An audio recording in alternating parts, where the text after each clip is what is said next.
Y vamos a compartir pantalla.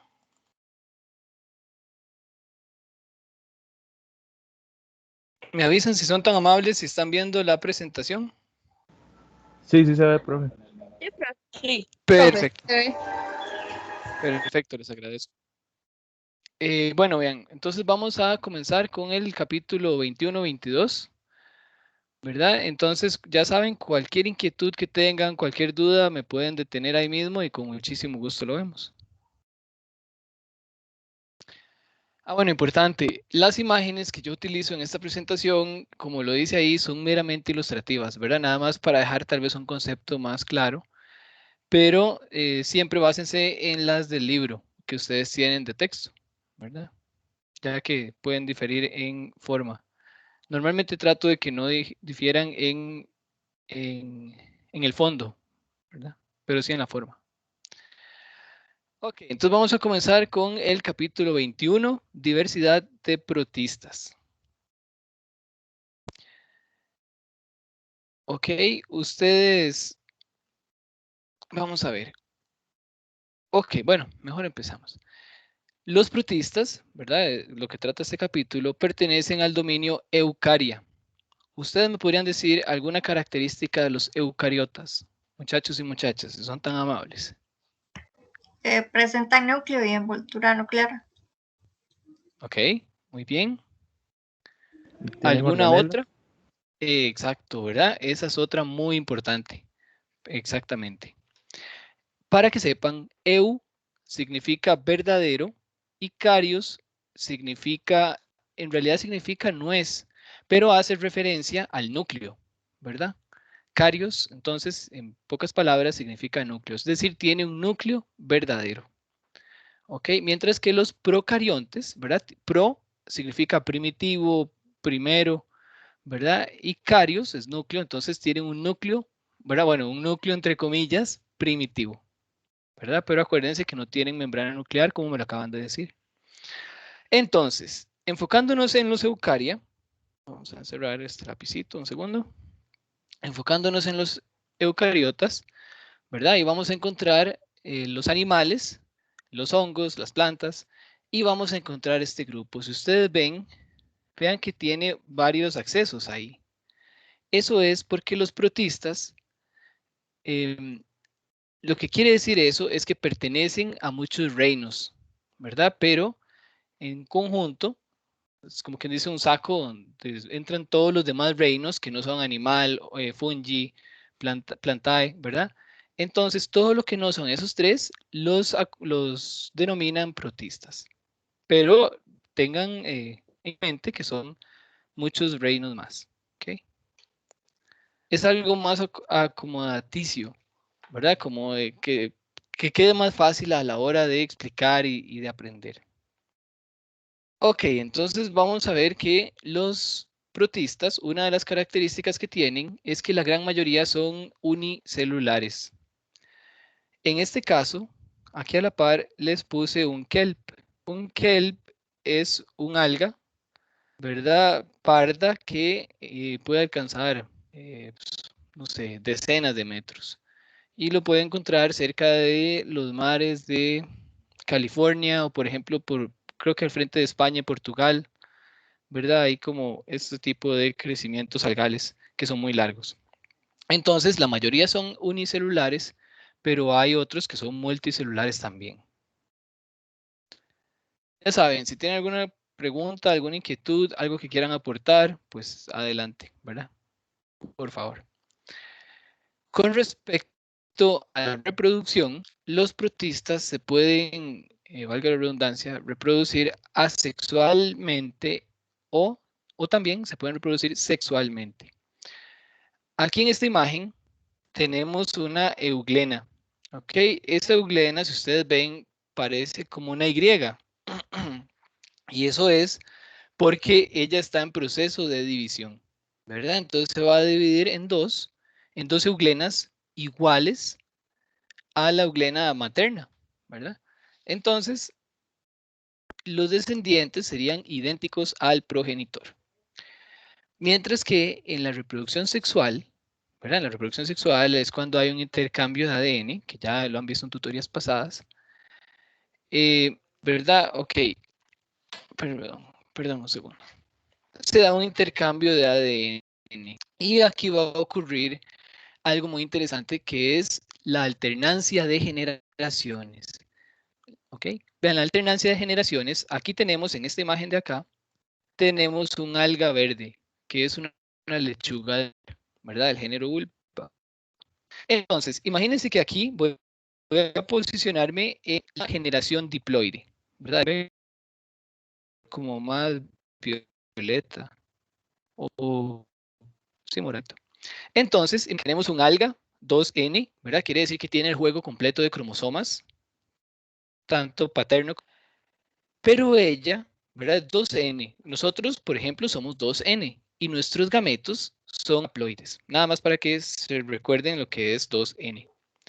Entonces, tenemos esta alga de acá, ¿verdad? Esta alga verde, que va a producir por meiosis. Acuérdense que en la meiosis ocurren dos divisiones, ¿verdad? Primero, pero antes se da una duplicación del material genético. Entonces, después pasa a través de dos divisiones y obtenemos cuatro, en este caso de los protistas, 4 esporas, ¿verdad? 4 esporas. Cada una de esas esporas me va a producir lechugas de mar haploides. O sea, la espora cae, ¿verdad? Y a dónde cae, germina, ¿verdad? Germina una nueva lechuga de mar. Vean que son idénticas, igualitas. Es más, ustedes las ven una a la par de la otra y pues, cuesta, es más, no se puede notar la diferencia. Pero ellas tienen la mitad de los cromosomas, ¿verdad? Digamos, ya no tienen dos juegos del cromosoma 1, dos juegos del cromosoma 2, dos del 3, sino que tienen uno del 1, uno del 2, uno del 3, uno del 4. ¿Ok? Entonces serían haploides. Entonces tenemos dos. Una de esas me va a producir gametos, ¿verdad? Que esta sería el gametofito, ¿verdad? Después lo vamos a ir viendo. Entonces me va a producir, lo importante es que entiendan ahorita, o más o menos les quede claro, que estas algas haploides me van a producir gametos N por mitosis, ¿ok? Entonces, vean aquí que me produce un gameto masculino y un gameto femenino. Entonces, al fusionarse esos gametos, me va a generar otra vez en donde empezamos, ¿verdad? Que sería el alga diploide, ¿ok? Que sería ya 2N, porque cada uno de los gametos N se fusiona y me forma un 2N.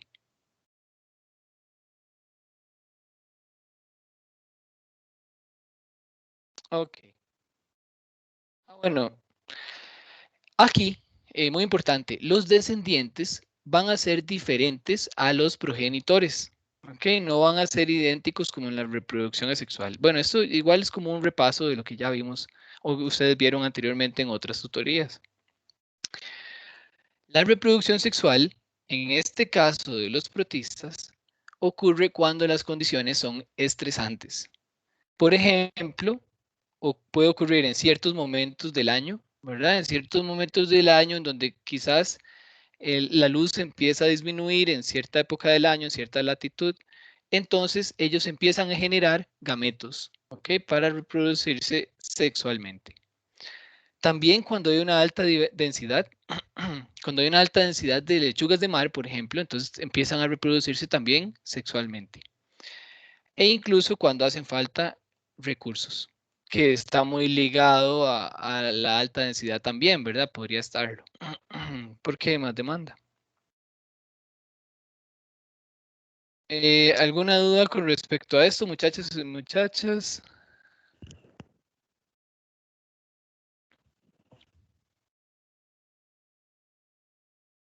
No, ¿Alguna profe. inquietud? ¿No? No, no. Ok, ya saben.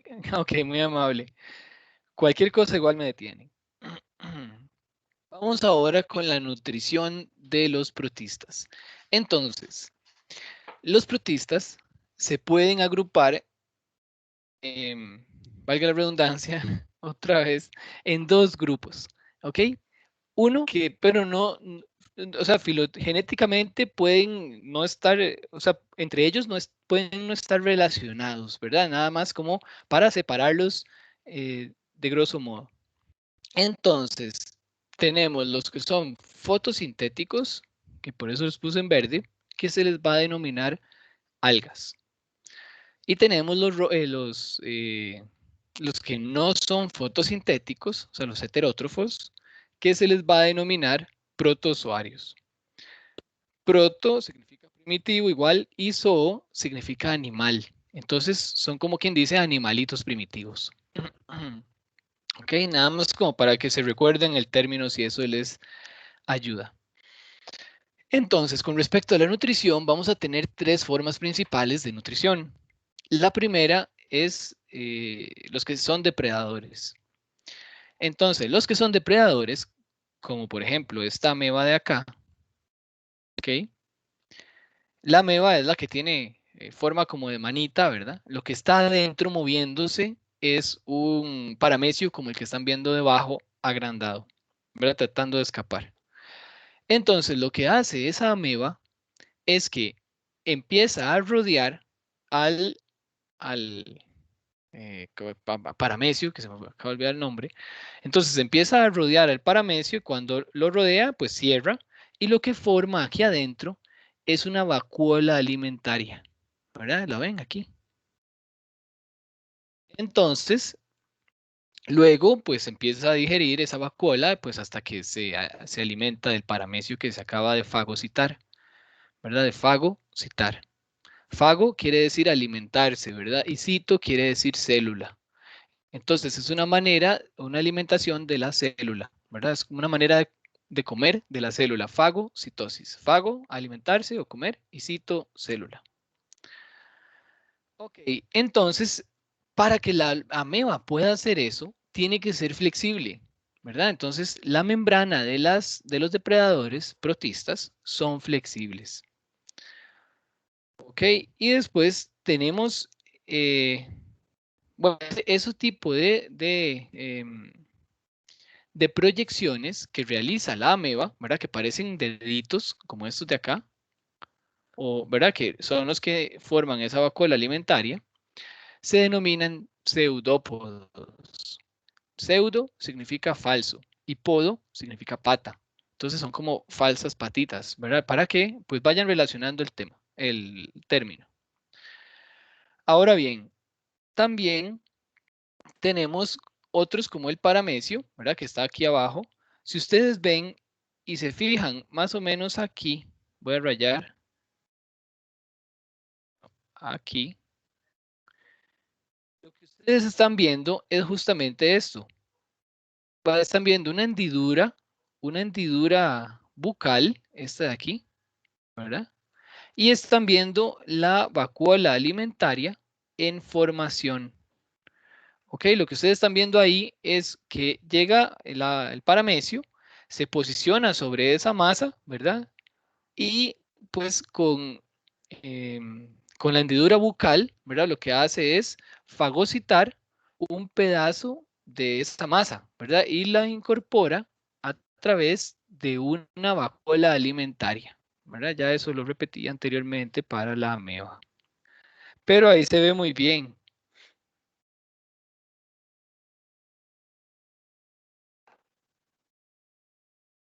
Ok, y después, bueno, ahí puse corrientes, cilios. Nada más mencionarles algo que ya vieron en las presentaciones pasadas, ¿verdad? Que el paramecio, pues, tiene cilios alrededor de él, que es lo que le permite moverse de un lado al otro. Acuérdense que los cilios, si recuerdan bien, sirven para ayudar a la célula a desplazarse sobre un medio líquido o para desplazar líquido también, como por ejemplo en nuestras tráqueas, ¿verdad? Que podemos desplazar digamos, la basura a través del moco, ¿verdad? La tráquea hacia arriba, o podemos, sí, el moco lo vamos desplazando hacia arriba, ¿verdad? O en las trompas de falopio que los cilios pues ayudan a desplazar el óvulo, ¿verdad? También. Con respecto a la nutrición, Ahora, siguiendo con la nutrición, tenemos el segundo tipo, que es absorción de nutrimentos. Y tenemos la absorción de nutrimentos. Entonces, aquí vamos a encontrar dos tipos. De vida libre, ¿verdad? Vamos a encontrar protistas de vida libre que se encuentran en la materia orgánica, en descomposición, en el suelo, ¿verdad? Entonces, básicamente eso sería. O sea, son descomponedores de materia orgánica, sí, en el suelo. Y después tenemos los parásitos. Los parásitos, en este caso de los protistas, va a ser principalmente endoparásitos, o sea, van a estar dentro de nuestro cuerpo, o sea, dentro del huésped, más bien. Recuerden que en el parasitismo, ¿verdad? Uno se beneficia y el otro no, es una relación simbiótica, ¿verdad? Simbiótica quiere decir que es cuando oigan simbiosis, quiere decir que es sim es unión y bio es vida. Entonces, es un par de vidas que están unidas, ¿verdad? Ahora ustedes van a decir, bueno, la pulga, ¿acaso? O sea, el perro puede ir sin pulgas, pero la pulga no puede ir sin el perro. Hay una unión ahí, ¿verdad? De vidas. Entonces, a eso se le denomina simbiosis.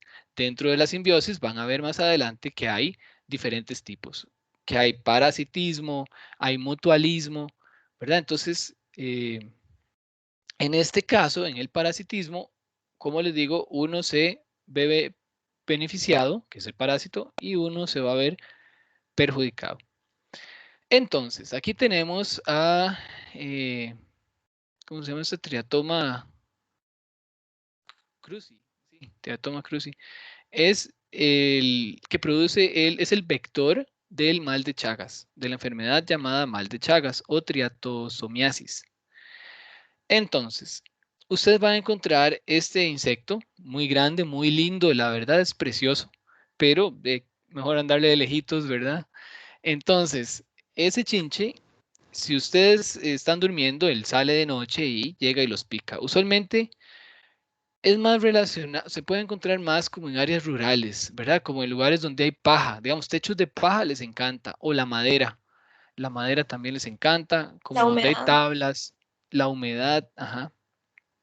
¿Por qué usted los conoce, compañera? Sí, en mi casa siempre salen un montón y de hecho una vez donde teníamos de verdad una plaga y nos estaban picando y dejan ronchas muy muy feas, pero son todos lindos, a mí me encantan, son tan lindos y son así de todos colores, los amo. Son duros de matar. Nunca los he Yo matado no, yo porque nunca me da los he lástima. matado, sí. Sí, eso, el esqueleto es demasiado duro. A veces cuesta. Yo los mato porque Ay, siempre, no. porque sí, son Sí, bichos, o sea, desde pequeño se me enseñó como que son malos y ya, sí. ya crecido, tengo eso. Sí, la verdad, si están en la casa de uno, o los saca y los tira bien lejos, o mejor lo mata, porque no le va a hacer ningún beneficio, al menos a uno, ¿verdad? Pero bueno, ya eso dependerá de cada quien, si les gusta matarlo o no. A mí me da lástima matarlo, pero igual es peligroso tenerlos en la casa. Entonces, pero bueno, entonces mira, aquí está Trypanosoma. Lo había puesto ahí y se me había olvidado. O no me acuerdo qué les dije, pero bueno, sí, Trypanosoma cruzi es la especie, ¿ok?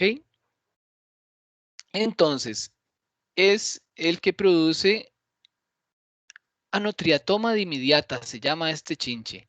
Trypanosoma cruzi es este protista, ¿ok? Entonces, y ahora sí, me acordé. Triatoma dimidiata y Trypanosoma cruzi, que es este protista. Entonces, ahora sí, este insecto llega y los chupa, le dicen chinche besucona también, pero bueno, llega y digamos que los pica. Entonces, si los pica y resulta que él deja heces cerca de la picada, ¿verdad? Donde los picó, y ustedes se rascan, ¿verdad? La roncha, como decía la compañera, que es una roncha, pues nunca la he visto, la verdad, para serles honesto. Entonces, que ustedes empiezan a rascar. Entonces, lo que hacen es pasar las heces por la herida, y ahí es donde, o lo que le sirve al Trypanosoma cruzi. Entonces, ingresa, ¿verdad? Llega hasta el hígado infecta el hígado y una vez que pues ya infectó las células del hígado, lo que hace es empezar a invadir la sangre, ¿verdad? Y una vez, bueno, también se puede acumular también en el corazón, o sea, vamos a ver, él contagia las células del hígado, ajá, y de ahí sale al torrente sanguíneo y o sea, mucha de la infección se acumula en el corazón. Entonces, o en el sistema digestivo, en algunas partes del sistema digestivo. Entonces, puede provocar engrosamientos digamos, hacer que se haga más grande, perdón, el corazón o, por ejemplo, el esófago. Bueno, eso por ese lado, ¿verdad? Entonces, con el tiempo, cuando ya es pues muy grave el asunto, puede provocar pues, daños en el corazón. Entonces, igual se trata fácil, relativamente fácil cuando es en las primeras etapas con medicamentos, pero sí hay que tenerle cuidado, ¿verdad? Después tenemos otros parásitos, como las tricomonas, que las tricomonas, trico significa pelo, mona, no me acuerdo ahorita.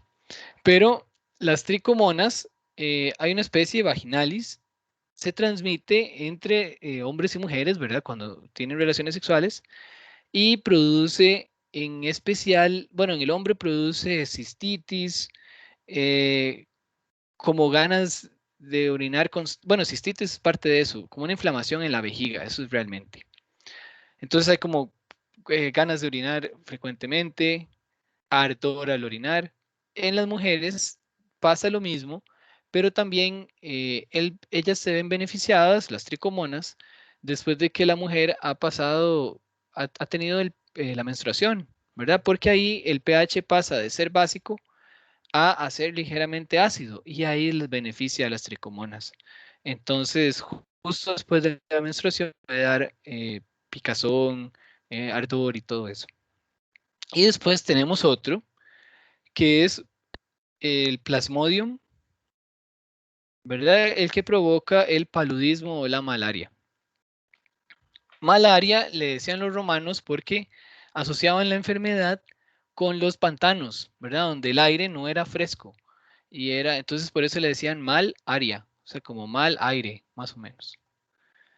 Pero en realidad no era el aire, eran los mosquitos que los picaban, imagínense cruzando pantanos y todo, ¿verdad? Entonces, lo que hace este mosquito es un mosquito hembra, llega y les chupa la sangre cuando están durmiendo, digamos, y les transmite ese plasmodium. Entonces, ese plasmodium lo que va a hacer es que infecta las células estos son glóbulos rojos, ¿verdad? Entonces ahí se ve dónde entra el parásito y pues ya después donde se reproduce dentro de los glóbulos rojos. Cuando ya hay muchos adentro, ya no caben, pues se rompe el glóbulo rojo y salen más a contagiar otros glóbulos rojos. Entonces, eventualmente va a provocar una anemia, ¿verdad? Porque se rompen los glóbulos rojos.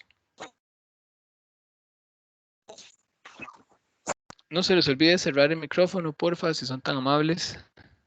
Profe, ¿cómo se llamaba cuando Ajá. entraba, cuando pasaba eso? Como que entraban muchos parásitos en un glóbulo rojo y explotaba. ¿Cómo era que se llamaba? Eso lo habíamos visto, ¿no?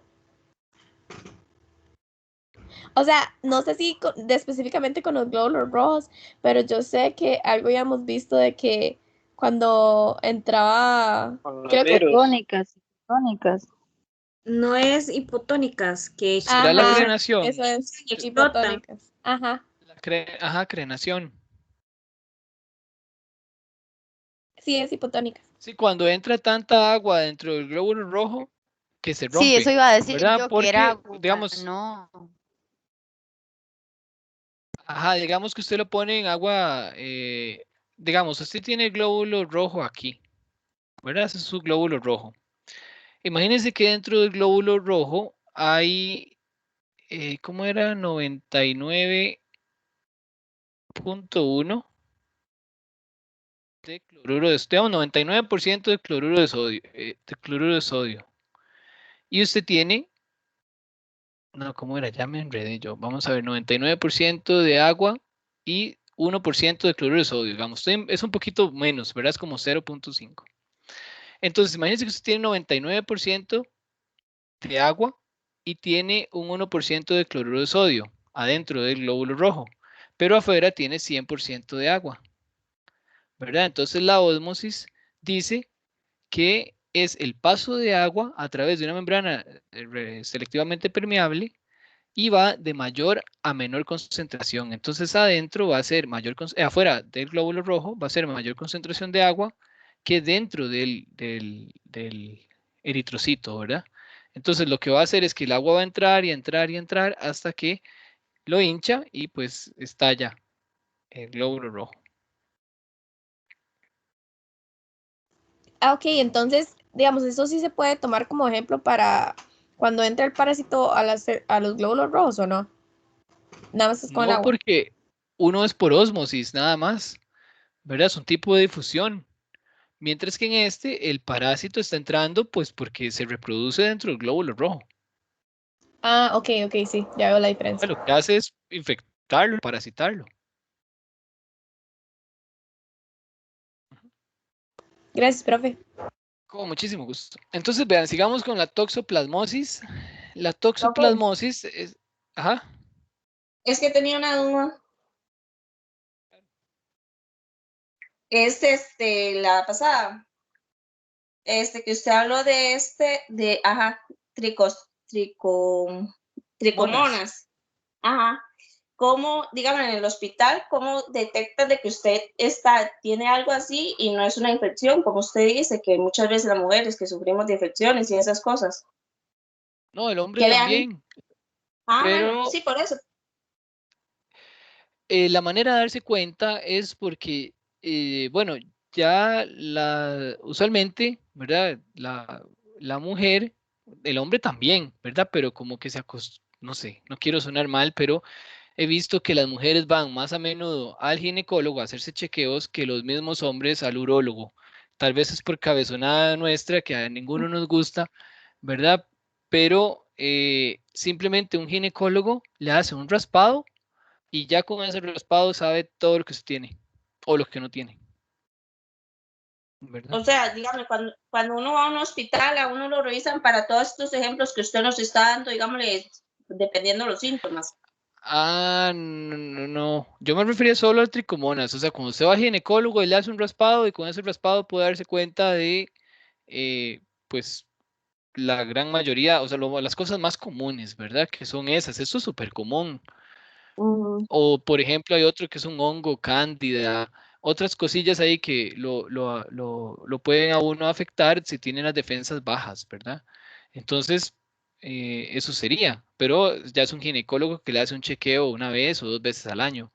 Los otros, el tripanosoma, ese, usted puede vivir gran parte de su vida o toda su vida sin darse cuenta que tiene eso.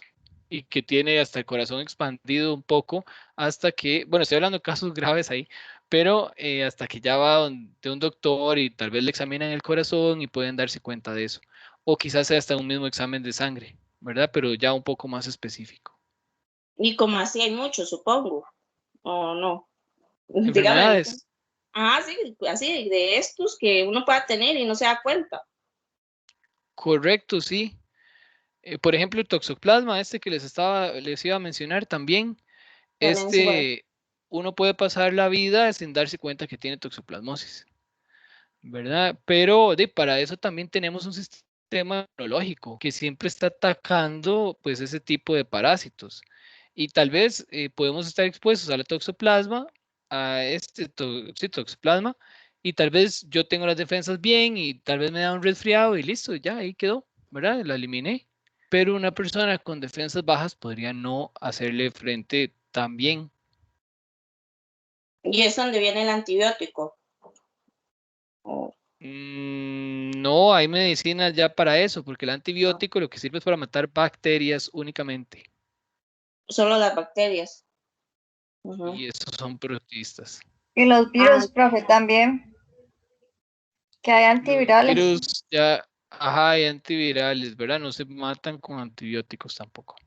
Sí, O si está claro. resfriada, no tome antibióticos que no le va a servir. Ok, Gracias. ok, entonces con muchísimo gusto. Continuando con la toxoplasmosis, ¿verdad? Tenemos este Toxoplasma gondii, en donde el huésped primario es un gato o un felino, hay como 6 especies de felinos que son los huéspedes principales.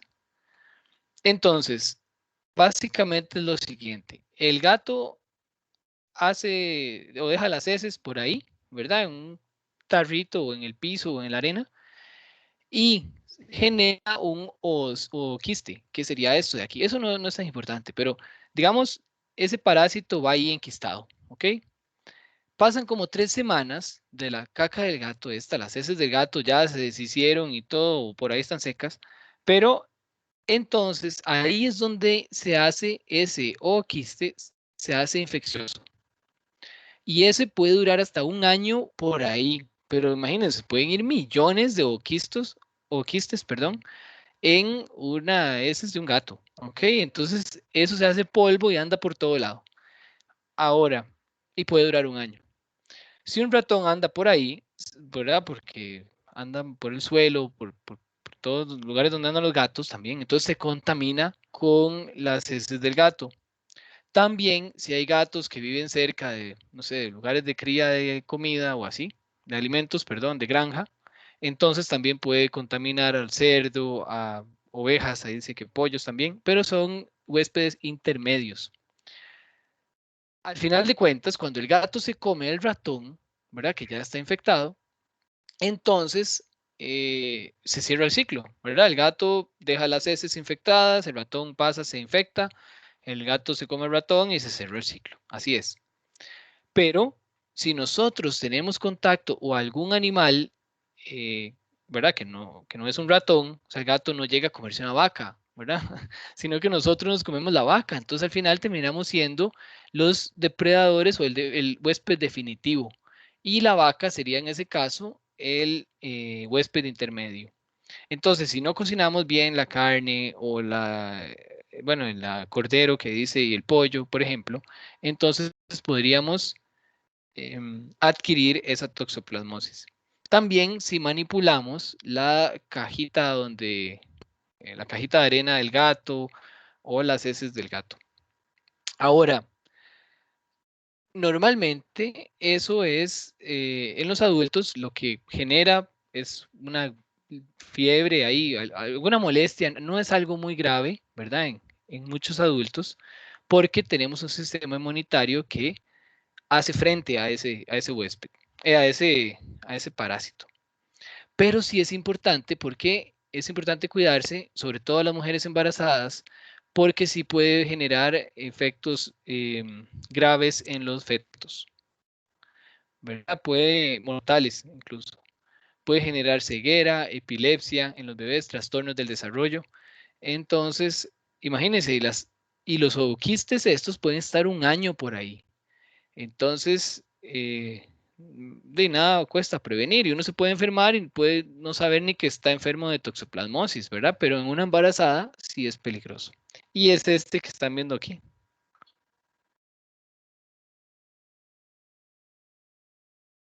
Ujú.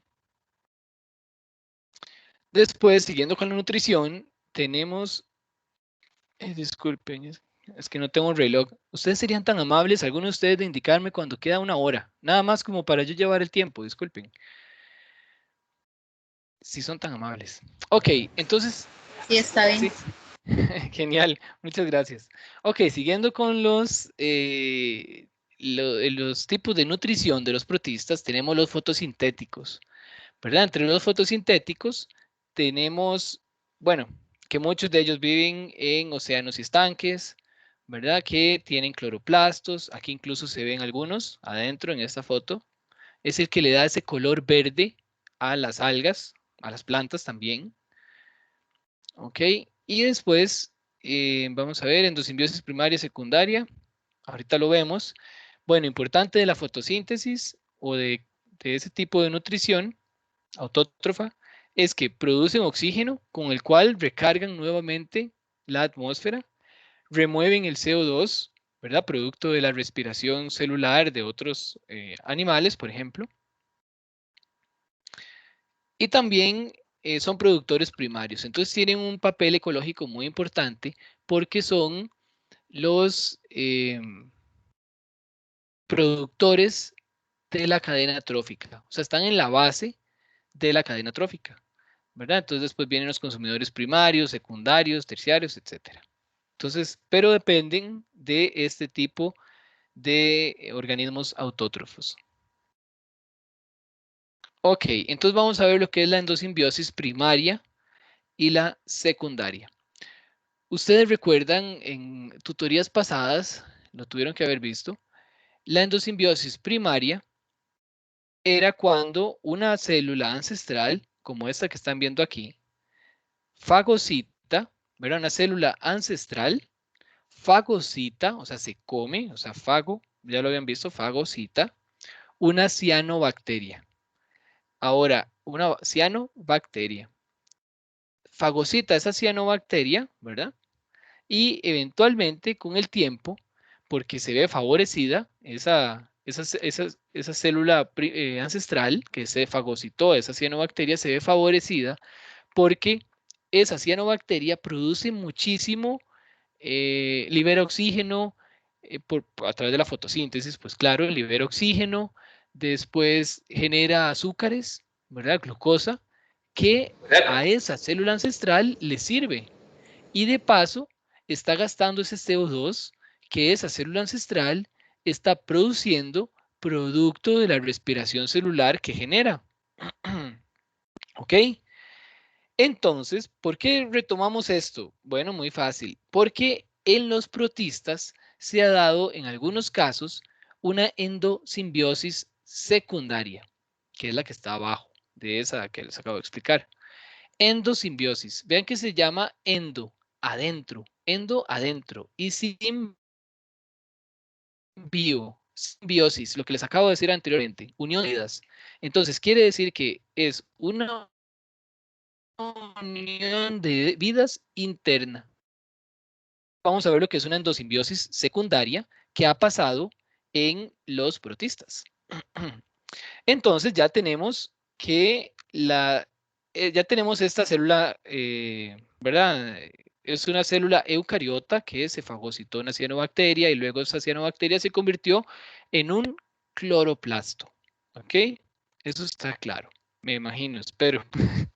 Ok, entonces ahora esta célula, imagínense que otra célula, ¿verdad? Otra célula aparte, otra eucariota, pero heterótrofa, se fagocita a esa célula que acabamos de ver, ¿verdad? Se fagocita esta de aquí.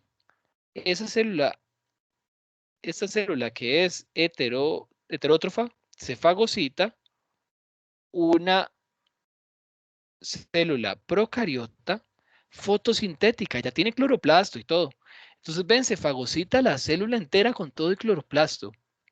Entonces, empieza, igual se ve beneficiada y todo por las mismas razones, porque genera oxígeno, genera ATP, genera glucosa, bueno, glucosa, más bien, no ATP directamente, glucosa, oxígeno y consume el CO2.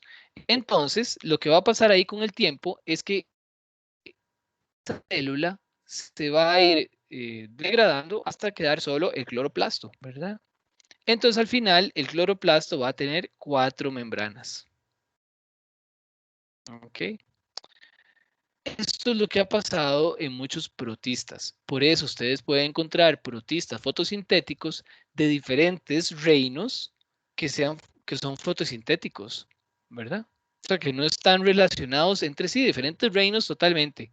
Pero hay unos que sí son fotosintéticos y otros que no, dentro de los mismos reinos. Y justamente es por esa razón, por endosimbiosis secundaria. Después tenemos otra que es la simbiosis, ¿verdad? Eso ya se los expliqué. En esta simbiosis, y en muchos casos, como en los corales, se da una relación en donde los dos se ven beneficiados. ¿Ok? Entonces, a eso se le denomina mutualismo. Lo van a ver luego. Mutualismo. en donde los dos se ven beneficiados, tanto el huésped como el alga. Entonces, aquí tenemos el esqueleto de coral, ¿verdad? Estoy dibujándolo, es el esqueleto de coral que secreta el pólipo de coral. El pólipo es lo que está arriba. La parte viva es la que está arriba de esa línea que les acabo de hacer. Ese pólipo es muy parecido a una anémona, como donde vive el pez Nemo este. Es parecidísimo, es casi la misma cosa. Pero en este caso los corales tienen, bueno, tendría que ver si hay algunas anémonas también de colores. Me imagino que sí. Ok, entonces en este caso los corales tienen en sus células unas, bueno, epidérmicas, ¿verdad? Tienen unas zooxantelas, que son unas algas microscópicas acá. Entonces esas alguitas lo que van a hacer es, ¿verdad? Porque hay un beneficio mutuo, ya lo dije. Lo que van a hacer esas algas es fijar eh, o captar la energía solar, captar CO2 y producir glucosa, o sea, hacen fotosíntesis y liberan oxígeno en el proceso. Entonces, el pólipo se ve beneficiado con esa azúcar disponible, esa glucosa que está disponible. Y el alga se ve beneficiada porque tiene una protección ahí. ¿Ok? Entonces, eso sería. Aquí hay un videito con unas zooxantelas adentro, en esta parte. Y aquí se pueden ver las zooxantelas.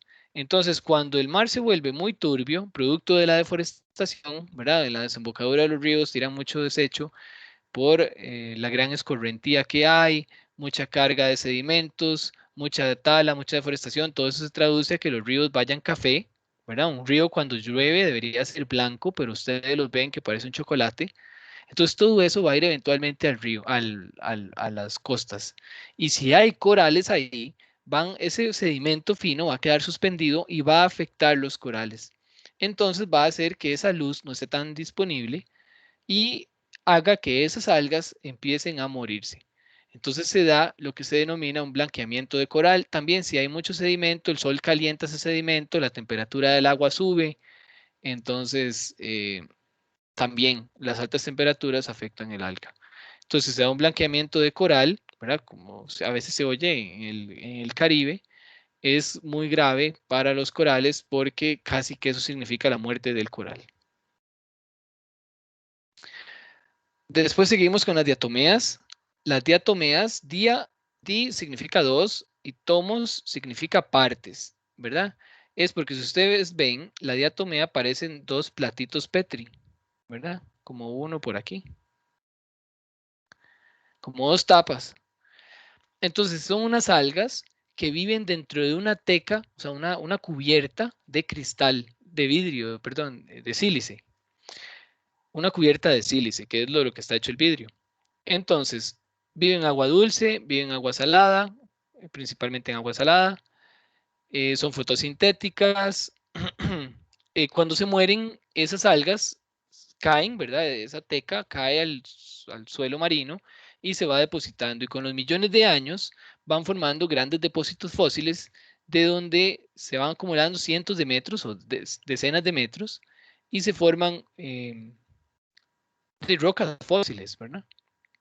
Y eso se extrae y es lo que llaman tierra de diatomeas, que se utiliza para eliminar plagas como abono, como insecticida, ¿verdad? Y repelente de insectos. Después Profe, disculpe. son productos... Ajá. Adelante. Es que se me fue el internet, entonces quería saber si me puede explicar qué era lo de diatomeas. Diatomea significa di2. Bueno, igual esta clase está grabando por cualquier cosa.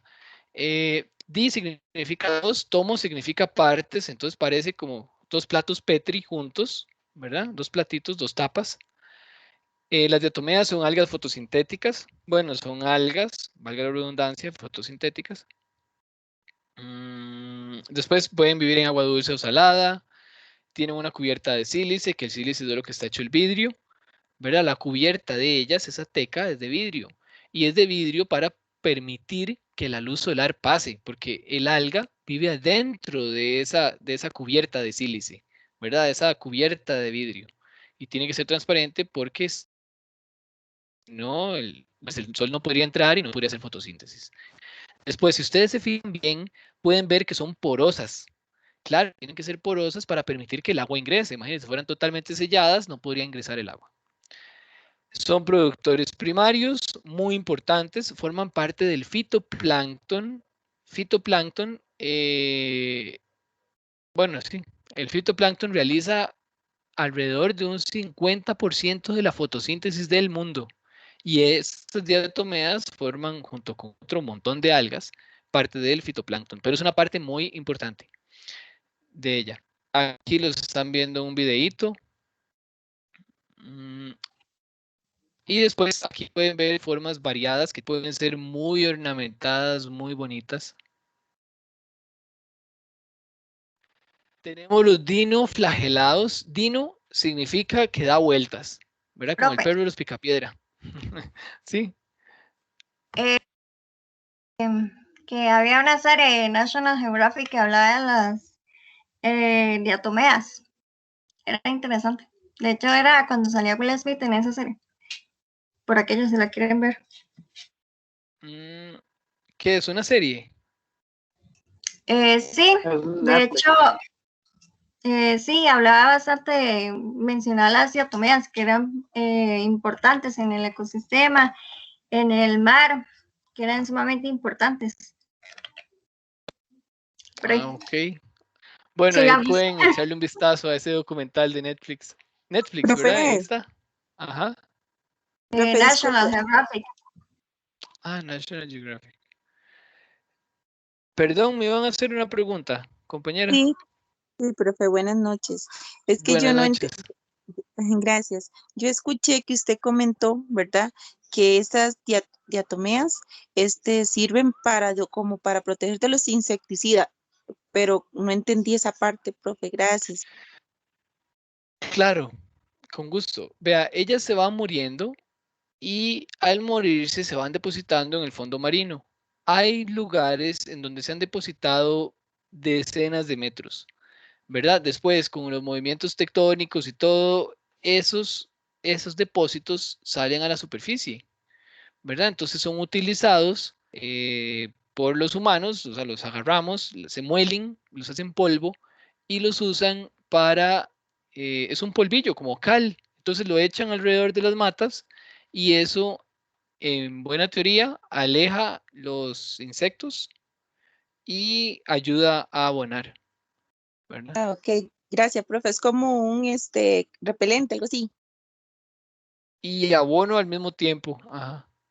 Como que es muy usado, nunca lo he visto ni usado, pero es lo que he leído Ah, y visto. sí, muchas gracias, profe. Sí, para mí es nuevo. Gracias. Pero Sí. yo lo uso también para ayudar al proceso de compostaje. También sirve bastante. ¿De verdad? ¿Quién me Sí. habla? ¿Cuál es su nombre? Kevin, Kevin. sí. ¿Y de dónde lo compra? Lo vende, bueno, lo he conseguido primero con un señor de Cartago y también en una gente que se llama Soluciones Verdes 360. También lo venden. ¿Y para qué lo utiliza usted en el compostaje? ¿Qué función tiene ahí? Eh, bueno, en el compostaje ayuda como a calentarle un poquito más la tierra, más o menos como la cal, como que ayuda a acelerar el proceso de que se caliente. No se usa mucho porque si no mata a los microorganismos, pero sí ayuda como a que esté un poquito más caliente eso, entonces acelera el proceso. Ok, sí, es como un ingrediente que se le suele agregar ahí. Ujú. Qué interesante. ¿Y cuesta, vale caro? No, como 4.000 el saco, un saco de 30 kilos. Muy, sí, Imagínense. sí, es muy barato. Ok. Ujú. Bueno. Muchas gracias, Kevin, por compartir. Bueno, con gusto, profe. Ajá. Profe, y bueno, esa serie que estaban diciendo los compañeros, donde sale Will Smith, sí es bastante buena y se llama One Strange Rock. Ya. Ajá, la he visto anunciada, nunca la he visto. No, es Tengo que bastante echarle un buena. vistazo. Qué bien. Ya tengo un montón de cosas. Siempre en las clases me dicen, profe, tiene que ver tal cosa y ya, bueno, no me alcanza el tiempo. Pero esa está muy bonita. Ojalá pueda verla. Bueno, seguimos con los dinoflagelados. Dino les decía que significa que da vueltas, ¿verdad? Y flagelo, pues flagelo. Entonces, los dinoflagelados tienen dos flagelos. Aquí casi no se ven, más o menos se ve uno por aquí, muy, muy tenue. Se ve más en la base. Ok, los dinoflagelados son principalmente marinos. Tienen dos flagelos, ¿verdad? Uno está enrollado alrededor, o sea, uno estaría enrollado. Ahora, aquí lo ven en esta imagen de acá. Ven alrededor de él y el otro lo usan para impulsarse, que iría por aquí. De hecho, por ahí se ve. Bueno, ya lo taché, pero va por ahí. Entonces, sirve para eso, para impulsarse. Hay unos que tienen unas tecas de celulosa, hay unos que son desnudos, hay mucha variabilidad en los dinoflagelados. La mayoría son fotosintéticos, sí, unos acorazados, los más bonitos. Bueno, la mayoría son fotosintéticos, igual cumplen el rol de productores primarios, ¿verdad? Están en la base de la cadena trófica. Son los causantes de la bioluminiscencia en muchas aguas, ¿verdad? En algunos lugares. ¿Qué más? Forman parte del fitoplancton, igual que las diatomeas. También producen las mareas rojas. Las mareas rojas se ocurren cuando hay mucha liberación por parte de los ríos o hay mucho nutriente disponible en las aguas cálidas del mar, ¿verdad? Que en buena teoría no debería haber esos excesos de nutrientes, igual que en los ríos no deberían haber exceso de nutrientes. Por eso no hay que botar basura orgánica, no es que el río, ustedes botan el zacate que cortan al río, eso no, o sea, al final de cuentas es mejor enterrarlo, dejarlo por ahí, que echarlo al río. En el río se descompone, pero lo que hace es agotar el oxígeno del río, entonces afecta toda la cadena trófica, empezando por los insectos acuáticos. eh, en el río. Igual pasa en estos, ¿verdad? Cuando hay mucho nutriente disponible, se dan afloramientos de algas. Y en muchos casos pueden ser como estos, dinoflagelados, que son peligrosos porque a veces es tanta la densidad de Ya son las 7. dinoflagelados, ¿perdón? Permiso, ya son las 7. Ah, muchas gracias, muy amable. Entonces sí voy a apurarle un poquito. Muy amable, le agradezco mucho. Entonces, hay a veces tanta cantidad de dinoflagelados que obstruyen las branquias de los peces o al morirse se van al fondo, igual se descomponen y la descomposición absorbe el oxígeno disponible del agua. Entonces al final también pueden morir por falta de oxígeno. Para algunos animales son un festín, digamos para las almejas, las ostras, que lo que hacen es filtrar y alimentarse de este tipo de organismos, ¿verdad? Pero lo que hacen también a ese mismo momento es que, claro, se da una gran comida de dinoflagelados, pero empiezan a acumular toxinas en su cuerpo y son toxinas paralizantes que pueden matar a un humano, ¿verdad? Por comer moluscos contaminados. Entonces, Profe, por eso es que no recomiendan a veces, si hay mareas rojas, comer ese tipo de productos. ¿Sí? eso es lo que se conoce como marea roja. Sí, acabo de decir anteriormente que era marea roja, correcto. De hecho, aquí les puse una foto en donde se ve una costa y una gran marea roja alrededor. Ok, bueno, ven, terminamos casi apenas con la hora. Ok, este yo creo que es un poquito más corto. Pero bueno, entonces vamos con la diversidad de plantas. Profe, por si faltaban 2 minutos. Bueno, está bien, entonces dure menos. Ok, entonces vamos con las características de las plantas. Bueno, las plantas producen fotosíntesis, pero también hay plantas que no producen fotosíntesis, como esa Rafflesia que viene en el libro de ustedes, ¿verdad? Que es la flor más grande del mundo, es una planta parásita que no produce fotosíntesis. Y así como esa, hay muchos otros ejemplos. Y de hecho, todos son muy interesantes por si tienen el chance de buscar plantas parásitas. Ok, Pero las carnívoras tampoco producen la fotosíntesis. Las plantas carnívoras. Las carnívoras usualmente sí producen fotosíntesis. Lo que pasa es que viven en ambientes donde el suelo es muy pobre. ¿Ok? Por eso es que hasta las mismas, una que tiene unos dientitos así que atrapa moscas, que le dicen Venus atrapa Ujú. moscas, por eso es verde. Es verde porque realiza fotosíntesis y tiene hojitas y todo. Claro, esas son hojas modificadas, ¿verdad? Para atrapar insectos. Pero lo que pasa es que esas plantas viven en ambientes que son muy pobres en nutrientes. Entonces, lo que hacen es agarrar y atrapan una mosca y esa mosca se descompone, ¿verdad? Dentro de esas hojas especializadas y después lo que hacen es absorber los nutrientes en la parte de abajo. Ok, gracias. Pero sí realizan fotosíntesis.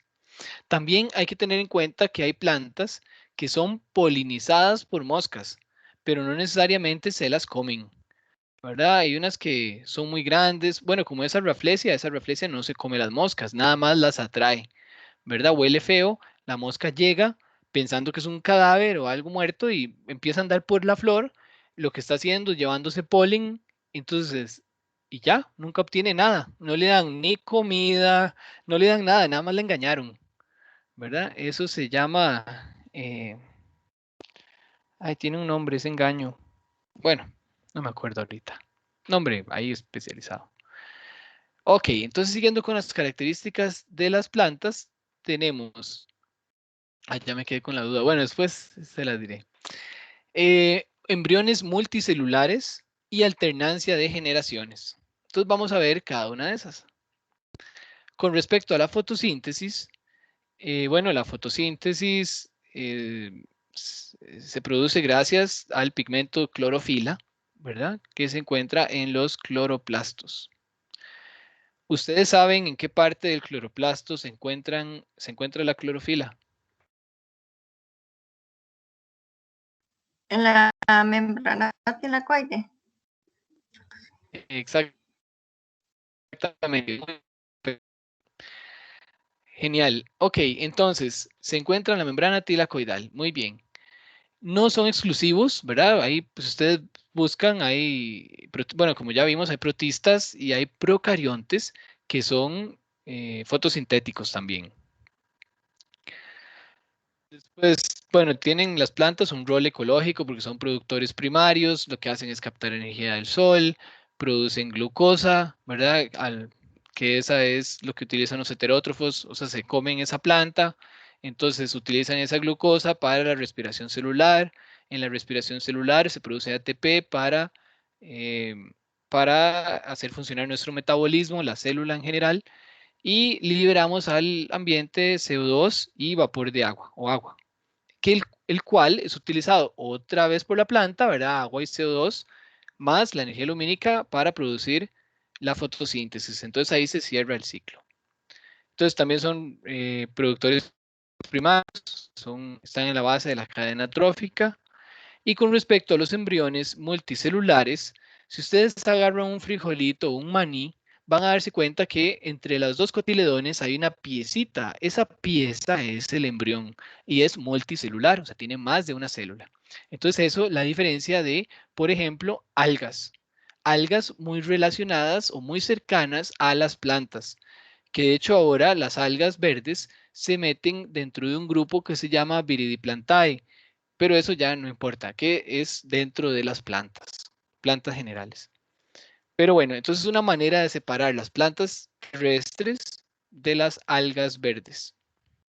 Ok, el embrión multicelular, pero esas características las mencioné en la diapositiva pasada, que eran esas tres. Ok, entonces, unido a la planta progenitora, esto quiere decir que el embrión, ¿verdad? Mientras el frijolito se está formando, en este caso, o sea, hay una planta progenitora que empieza a formar los cotiledones, el embrión, y ya cuando está lista la semilla, pues la libera la planta. O sea, pero estuvo unida a la planta progenitora durante mucho tiempo. Y después, dependencia de la progenitora, bueno, eso es casi lo mismo. Entonces, aquí tenemos el embrión, ¿verdad? Que sería este. Y tenemos los dos cotiledones. ¿Qué función tienen los cotiledones? Almacenan No, la es que energía guardar los que... nutrientes, profe. Almacena Los energía. nutrientes. Ok. Sí, almacena la energía que la planta requiere para el crecimiento. ¿Y en qué tipo de molécula almacena esa energía? Profe, ya ahí no le llegué. Claro que sí. ¿Qué pasa si... ¿Qué se produce en la fotosíntesis? Respóndame, compañera. ¿Qué se produce en la fotosíntesis? Se descompone la glucosa y se utiliza el ATP para la Bueno. descomposición de la glucosa. Sí, eso es en la respiración celular, pero en la fotosíntesis se produce glucosa, ¿correcto? Bueno, acaba de decir, básicamente. Y si yo uno muchas glucosas, ¿qué formo? Almidón, profe. Correcto. Ahí no le llegué. Entonces, sí, la unión es acuérdese que la glucosa es un monosacárido. Y si usted une muchas glucosas, dependiendo cómo las una, va a formar almidón, ¿verdad? Que es un polisacárido. Entonces la planta lo que hace es almacenar glucosas, pero para ahorrar espacio empieza a acumularlas y a juntarlas y a juntarlas, entonces forma almidón. Entonces los frijolitos, los cotiledones, perdón, tienen almidón como material de reserva. Muy bien, los felicito. Ok, entonces vamos a ver la otra característica que era alternancia de generaciones. Más o menos ya lo vimos en las algas. Ahora vamos a verlo acá. Entonces, la generación haploide, ¿verdad? Es la que vamos a denominar gametofito. Y la diploide la vamos a denominar esporofito. Acuérdense que diploide es 2N, o sea, tiene el juego completo de cromosomas, mientras que la haploide es N, tiene la mitad. Ok, en vez de tener dos cromosomas dos cromosomas, ¿cómo era? Digamos, en vez de tener dos copias del cromosoma 1, tiene solo uno. En vez de tener dos copias del cromosoma 2, tiene solo una. Y así, sucesivamente. Ese sería el haploide. Entonces, empecemos en el diploide, en el esporofito. En el esporofito, que es 2N, ¿verdad? Se va a dar una división celular meiótica y se van a producir 4 esporas. Ahora, de cada una de esas esporas se va a formar un gametofito. Tal vez más adelante les quede más claro, pero es más o menos el esquema general esto. Después lo vamos a ver esto mismo, pero con un ejemplo de un musgo. Entonces, teníamos la división celular meiótica, esporas. De cada una de esas esporas se me va a generar un organismo, un gametofito, ¿ok? Que sería haploide. Y por mitosis, ¿verdad? Por mitosis,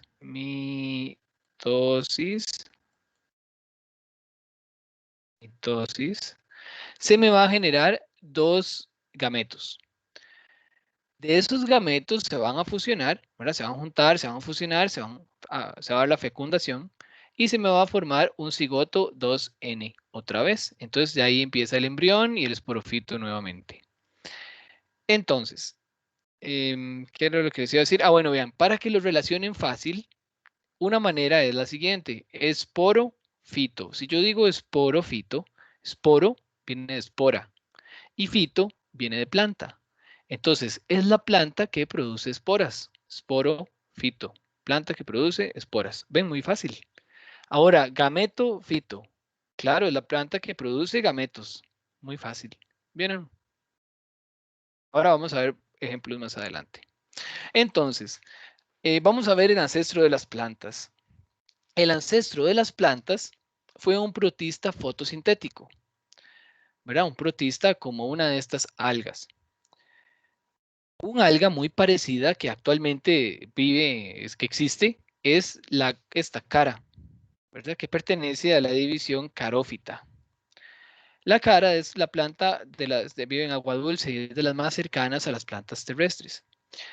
Ella también acumula almidón, tiene pared celular de celulosa y utiliza clorofila A y B. La diferencia es que el embrión aquí no es multicelular, ¿verdad? Como ya lo vimos, sino que en ella es unicelular. Ahora, esta cara, bueno, el ancestro de las plantas estaba confinado al agua, ¿verdad? O sea, era acuático. No tenía tallos, no tenía hojas, raíces y flores, etcétera, pero tenía estructuras similares. Por ejemplo, en las algas no se llama hoja, se llama filoide. El tallo no se llama tallo, se llama cauloide.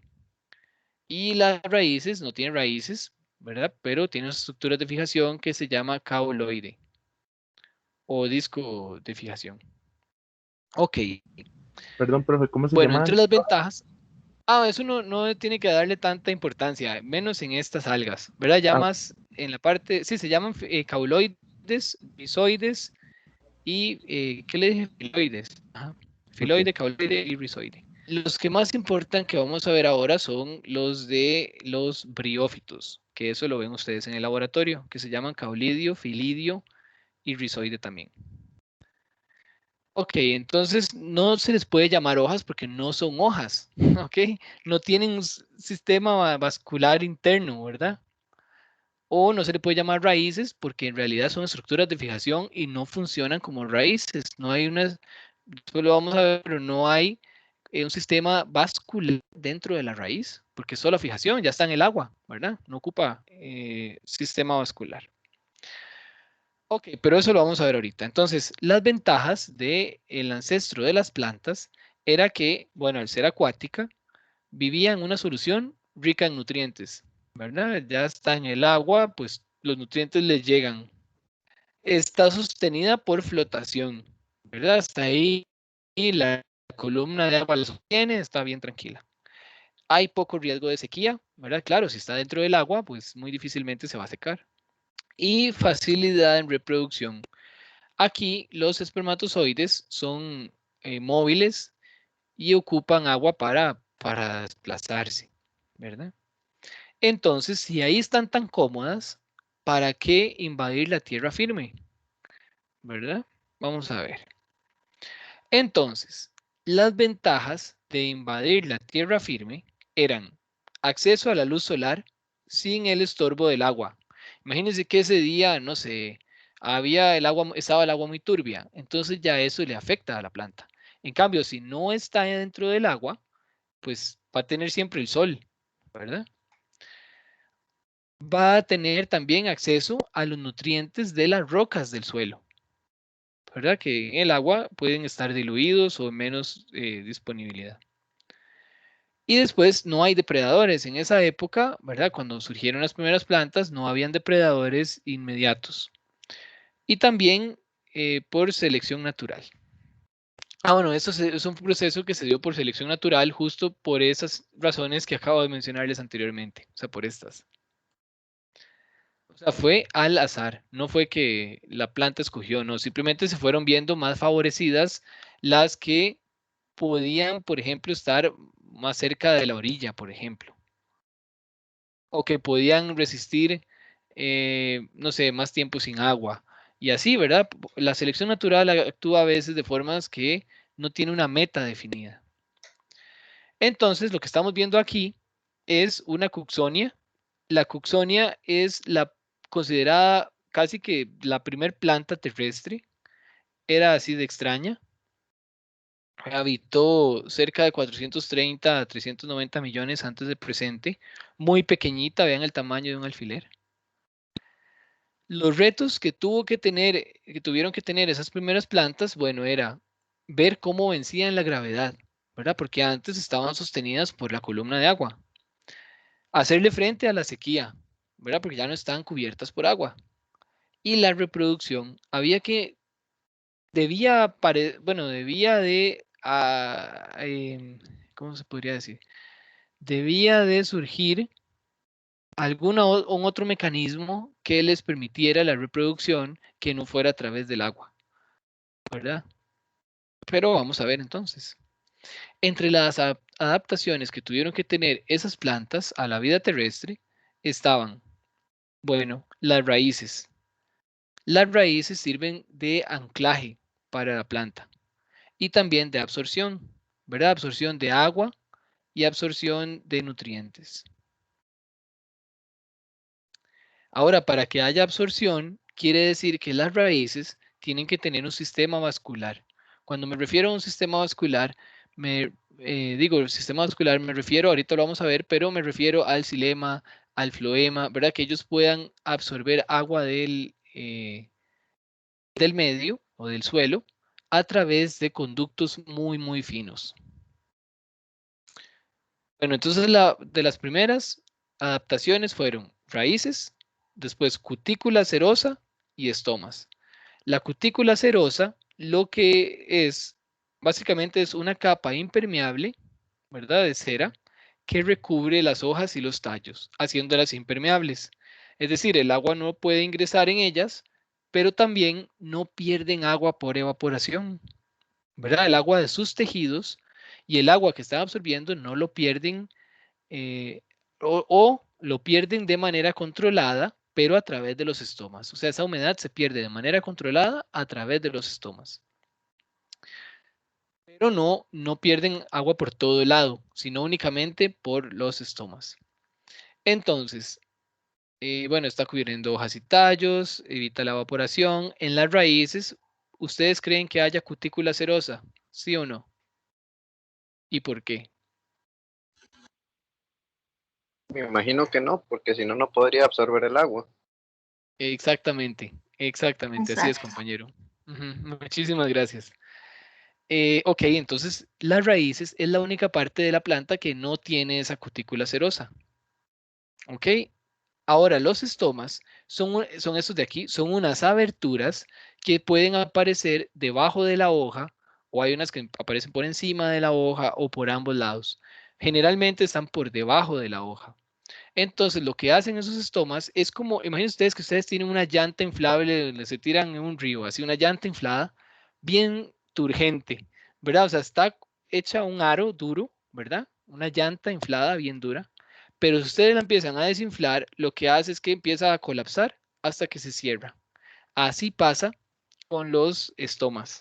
Los estomas, cuando hace mucho sol y empiezan a perder agua, la planta dice, uy, estoy perdiendo demasiada agua, esto ya es mucho sol para mí. Entonces lo que hace es que la planta se empieza a deshidratar, aunque de las primeras cosas que se deshidratan son los estomas. Entonces empieza a deshidratar y colapsan, ¿verdad? Las dos células, ¿verdad? Que hay las dos células oclusivas, que son estas, una aquí, la otra iré acá. Ajá. Las dos células oclusivas lo que hacen es como desinflarse y se cierra. Entonces así regulan ellos la evaporación, pero es a través de la evaporación misma que hace que puedan absorber agua desde las raíces hasta arriba de la planta, porque imagínense que es como una cadena a través de esos filamentos del xilema, ¿verdad?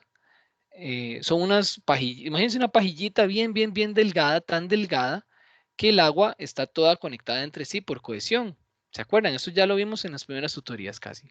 Entonces, conforme el sol calienta la hoja empieza a calentarse, a hacer que las moléculas vibren y esa columna de agua, de esa columna de agua que está dentro de esos conductos que van a lo largo de toda la planta, empieza a desprenderse y a salir una molécula de agua por aquí. Se escapa y se escapa otra y se escapa otra. Pero al mismo ritmo que estas se van perdiendo, ¿verdad? Por los estomas, asimismo van ingresando por la raíz, por cohesión. Es como si yo jalara una cadena, como si yo jalara una cadena desde el estoma. Voy sacando eslabones, pero conforme voy sacando eslabones, van ingresando eslabones por debajo. Es como una cadena continua. Entonces, bueno, eso sería.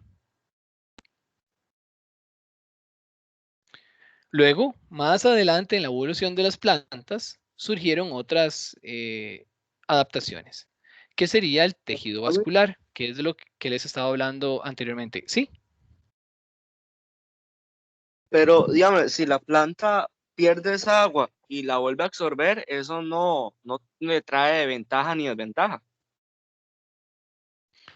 Sí, pero podría. ¿Y qué pasa si el suelo está seco? Eso sí hay mucha agua. Si hay mucha agua disponible, la planta está feliz de la vida. Pero ¿qué pasa si el suelo se seca?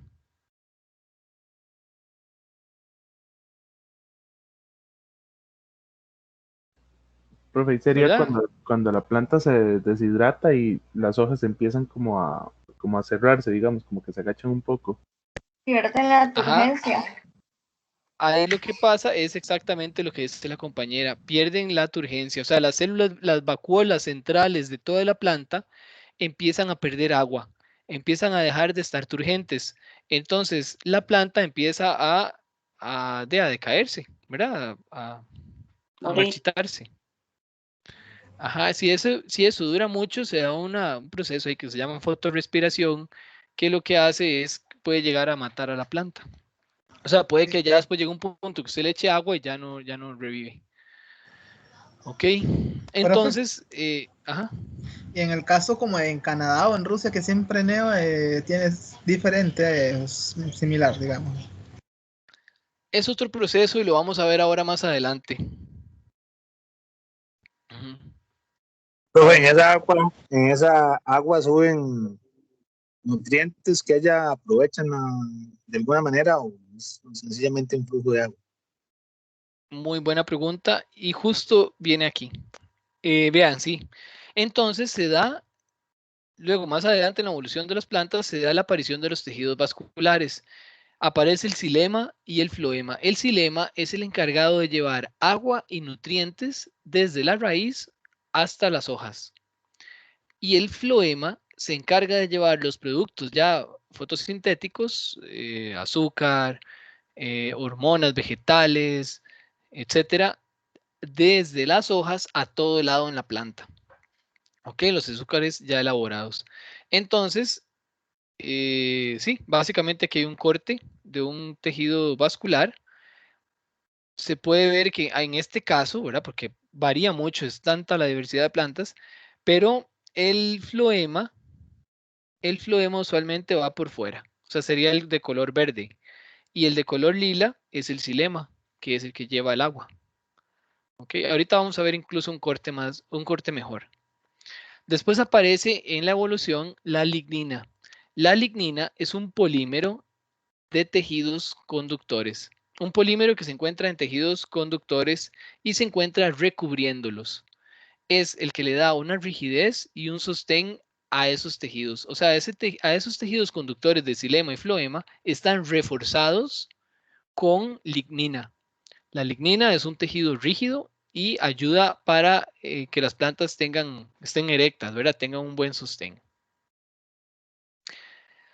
Continuando más adelante en la evolución aparece el polen, ¿verdad? Que el polen son células sexuales masculinas que ya no van a depender del agua, ¿verdad? Antes los espermatozoides tenían que viajar por el agua, se ocupaban de un medio acuoso para reproducirse. En este caso no, ya el polen crea una independencia del agua, ¿verdad? Para la reproducción. El polen inicialmente va a viajar por el viento y ya más, bueno, lo vamos a ver justo ahora también, más adelante va a ser utilizado por los insectos y las plantas también se van a beneficiar. O sea, los insectos se van a beneficiar porque se pueden alimentar del polen y las plantas porque les ayudan a llevar ese polen a otras plantas. Vean la variedad de polen, ¿verdad? De formas de polen, qué lindos. Incluso se pueden identificar las especies por los granitos de polen, ¿verdad? En muchísimos casos son específicos. De hecho, así es como pueden investigar, por ejemplo, agarran sedimentos fósiles y pueden saber qué tipo de plantas habían en ese lugar solo por los fósiles de polen. Después aparecen las flores, ¿verdad? No necesariamente estaban ligados el polen a las flores. Y la flor lo que hace es que el insecto pueda, valga la redundancia, polinizar, o sea, llevar polen de una flor a otra más precisamente, o sea, con mayor precisión. Posteriormente aparecen las semillas. Las semillas le dan protección y nutrición al embrión. Imagínense este coco flotando ahí en el agua de mar por meses. Es bastante impermeable ese epicarpo que tiene, o sea, la parte de afuera. Y también esa leche de coco, ¿verdad? Es muy grasosa y aporta muchísima energía al embrión que está por aquí pequeñito, ¿verdad? Entonces puede viajar por meses y el embrión puede estar ahí de lo más bien y no le hace falta, o sea, está en latencia. Ahora latencia quiere decir como en un estado suspendido. Cuando las condiciones necesarias se den, entonces ahora sí el embrión, pues, la semilla germinará. También hace que las semillas aumentan el potencial de dispersión justamente por esa latencia. Pueden pasar en algunos casos, dependiendo del tipo de semilla, años, años ahí latentes hasta que las condiciones ambientales mejoran y germinan.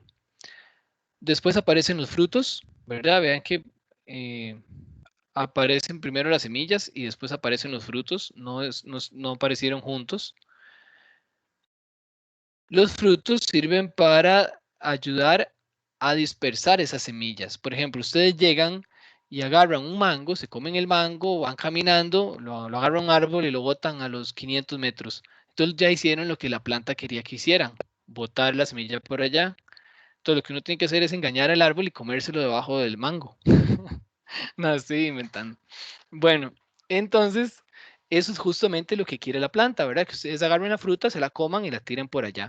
O por ejemplo, estas heces de coyote. El coyote llega y se come los nances o las frutitas estas que se comió y después va y deposita las heces a kilómetros de ahí, ¿verdad? Entonces pasó a través del tracto digestivo del animal que se llama endozoocoria, endo interno, ¿verdad?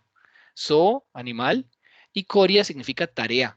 Entonces es como la tarea interna del animal, endozoocoria. Pero bueno, eso tampoco importa.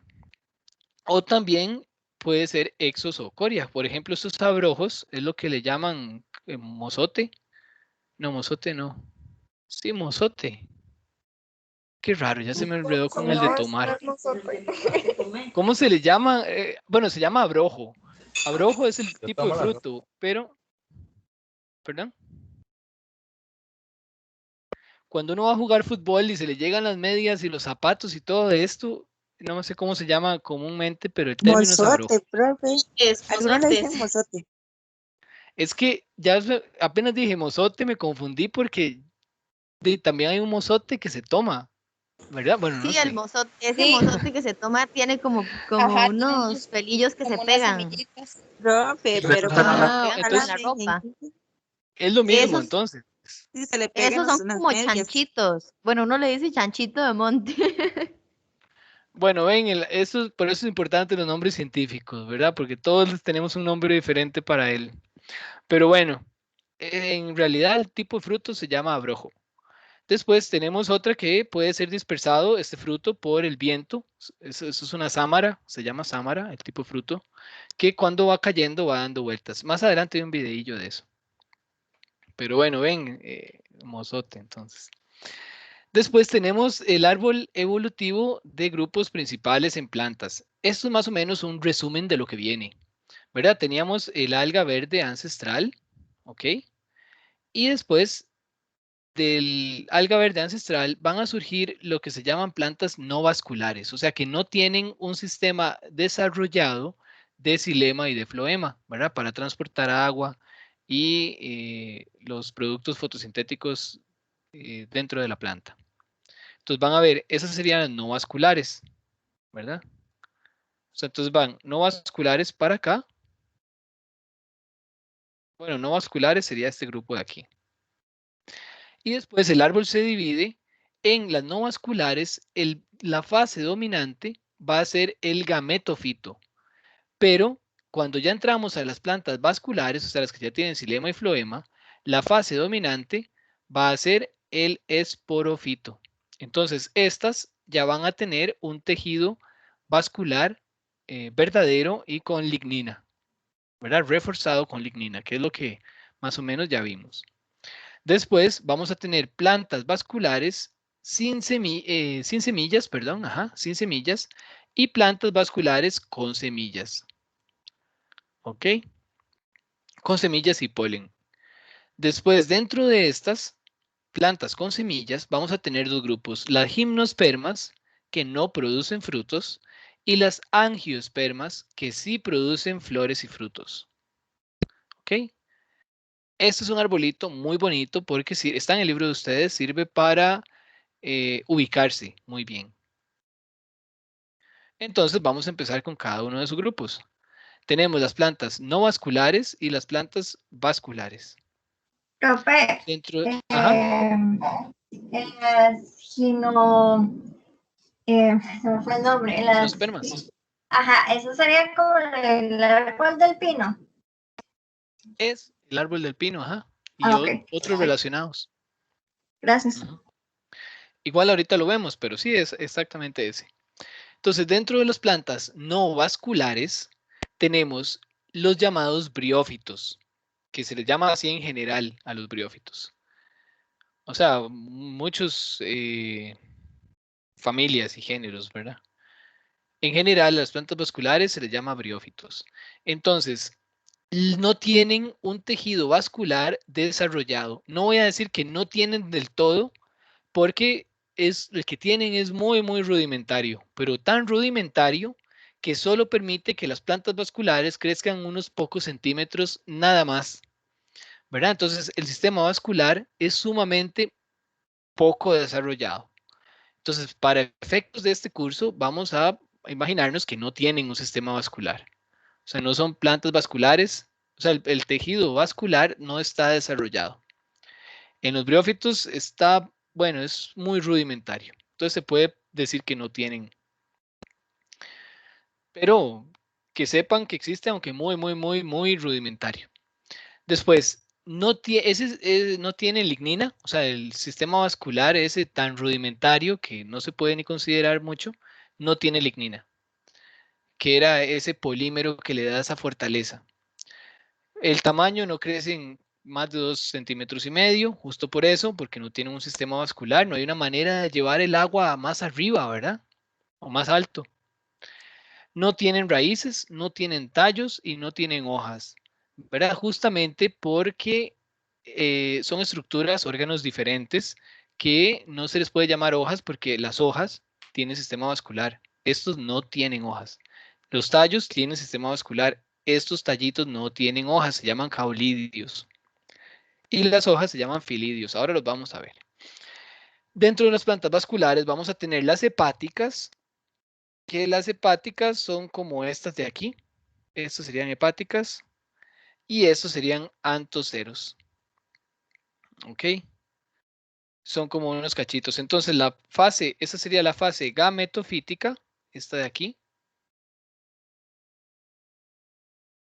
Y este sería la fase esporofítica, o sea, ese cachito.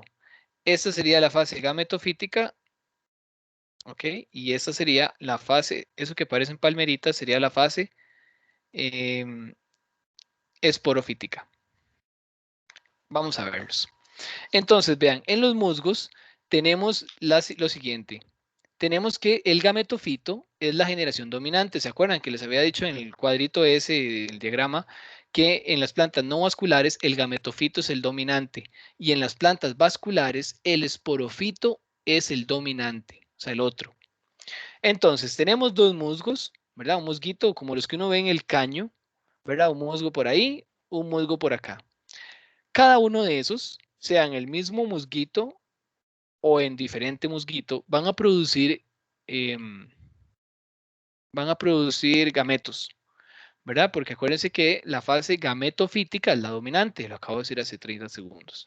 Entonces se me van a producir, ¿qué? Gametos, ¿ok? Entonces el gametofito macho va a producir espermatozoides que van a viajar con el agua. ¿Se acuerdan que todavía hay una dependencia del agua? Solamente hasta que surge el polen se elimina esa dependencia del agua. Entonces, esos espermatozoides van a viajar hasta el óvulo, ¿verdad? Hasta el óvulo que está dentro del arquegonio y lo van a fecundar. Aquí está. Entonces llegan los espermatozoides ahí, gracias al agua, ¿verdad? Y fecundan. Entonces, una vez que fecundan, ¿verdad? Los espermatozoides son N, se van a juntar, forman un organismo 2N. Ese organismo 2N va a empezar a crecer aquí. ¿Ok? Porque ven, ahí entró ahí entró el espermatozoide y ahí estaba el óvulo. Entonces empieza a crecer ahí mismo. Entonces se va a generar esta parte de aquí. ¿Ven? Se van a empezar a generar estas cápsulas. Eso sería el esporofito, porque ya es la parte 2N. ¿Se acuerdan? Esporofito es 2N, gametofito era N. Entonces, por medio de una división meiótica, se van a producir las esporas. Verán, en esas cápsulas que les encerré ahí, hay unas cápsulas. En esas cápsulas van a haber esporas que, como les repito, se generaron por medio de división meiótica. Entonces aquí tenemos la cápsula y se ve dónde se salen las esporas. Cada una de esas esporas va a generarse de nuevo, como son haploides, van a generarse gametofitos otra vez y empieza el nuevo ciclo del musgo. Importante, en la página del libro de ustedes, 389, debería de decir aquí, ¿verdad? Acá, debería decir división celular meiótica. Esto lo tomé de una edición más vieja, es un libro más viejo, pero en la edición nueva dice división celular mitótica y no, es meiótica. La meiosis es la que produce las esporas. La mitosis es la que produce en este caso los gametos, ¿verdad? Que por aquí decía, vamos a ver dónde decía.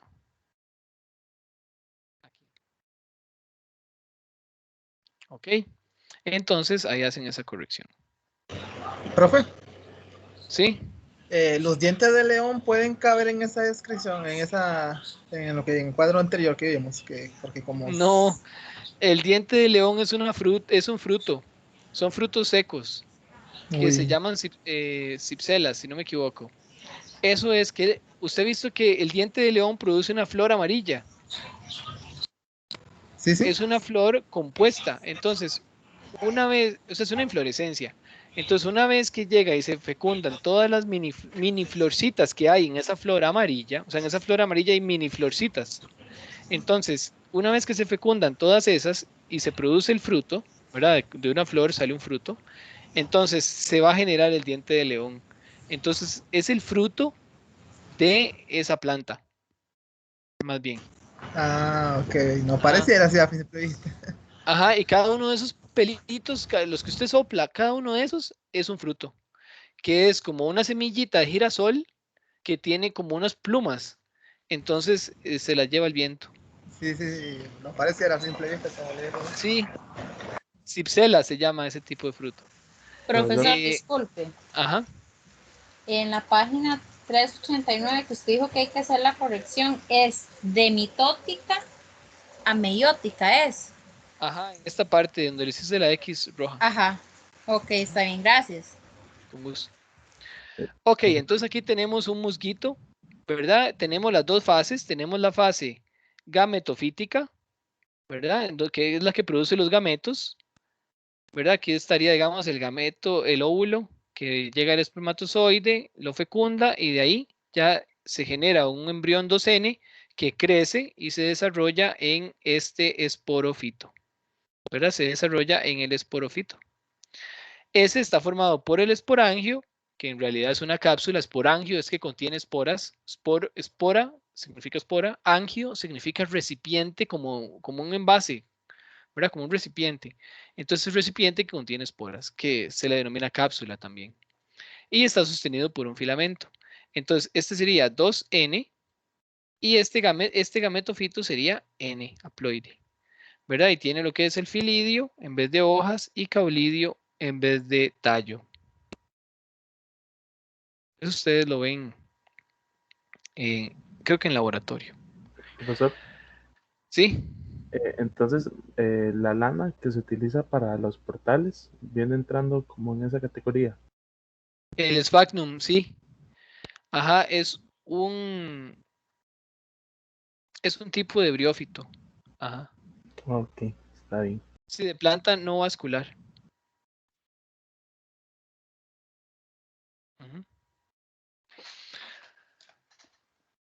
Y vamos a ver, entonces ahora vamos con las plantas vasculares. Me avisan cuando quedan como unos 15 minutos para irme midiendo con el tiempo, si son tan amables. Bueno, entonces vamos con las plantas vasculares, que se les denomina traqueófitas, ¿verdad? Porque son plantas que no tienen tráqueas, pero ese nombre, traqueófitas, hace referencia al xilema y al floema, ¿verdad? Que son como conductos. Entonces, dentro de las plantas vasculares tenemos los licopodios, los helechos, los equisetos, angiospermas, gimnospermas. Ahorita los vamos a ver. Yo sé que son nombres que a veces suenan raro. Entonces, las plantas vasculares tienen un sistema vascular, valga la redundancia. Aquí lo que estamos viendo es un corte transversal, ¿verdad? Un corte transversal de un tejido vascular. Entonces, tenemos el xilema. ¿Qué sería esto que está aquí en rojo? Esto sería el xilema, como esto que parece una estrellita, ¿ven? Y el floema estaría en las partes exteriores, o sea, estaría aquí el xilema, el floema, perdón, floema aquí también, y aquí también. Profe, yo interrumpiendo. De hecho, en el capítulo 44 se puede observar mejor la xilema y la floema. La estructura, más que todo. Correcto. Sí, correcto. Es que como como era el capítulo 22 y lo hice con esto, pero sí tiene todísima la razón. Más adelante lo van a ver, ¿verdad? Cuando vean esas tutorías.